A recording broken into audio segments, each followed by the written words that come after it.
Les baleines à bosse viennent tous les ans de l'Antarctique jusqu'en Polynésie pour se reproduire et mettre au monde leurs baleineaux. Elles se rapprochent des côtes pour se mettre à l'abri des prédateurs, comme les requins du large ou les orques.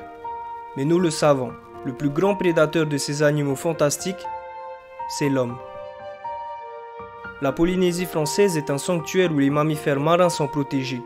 Malgré tout, une pression les entoure. Victimes de leur succès, de plus en plus de personnes s'approchent des baleines.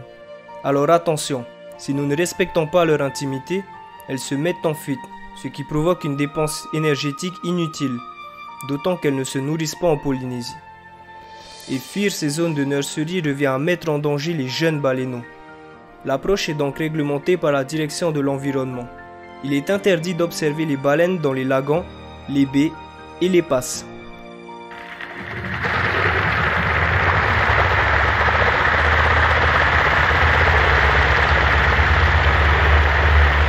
La première chose à faire est d'éteindre les appareils échosondeurs et réduire notre vitesse dans un rayon de 300 mètres pour limiter le bruit et le stress. Ensuite, nous devons analyser la situation, prendre le temps d'observer les animaux et leur comportement.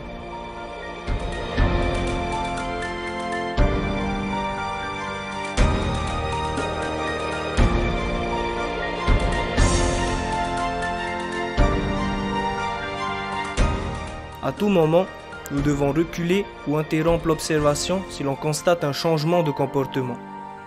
Un baleineau non accompagné ou un nouveau-né avec sa peau encore rose et sa nageoire dorsale molle. Nous devons également observer sa direction pour ne pas lui couper la route.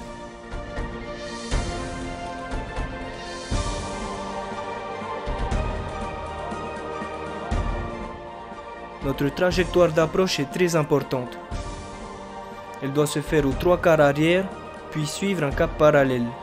L'approche frontale ou la pourchasse à l'arrière sont interdites. Chaque nouveau bateau sur la zone doit veiller à rejoindre les embarcations déjà présentes, groupées et du même côté de la baleine pour ne pas l'encercler. La distance d'approche est également réglementée par le code de l'environnement. Pour un adulte accompagné ou non d'un baleineau, on ne doit pas s'approcher à moins de 100 mètres.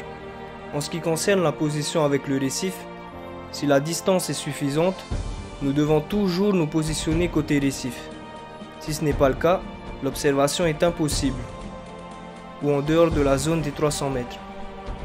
Pour la mise à l'eau, les nageurs doivent rester groupés et évoluer dans le même sens que les baleines jusqu'à une distance de 30 mètres. Avec une nage calme, pas de saut ni de mouvement brusque.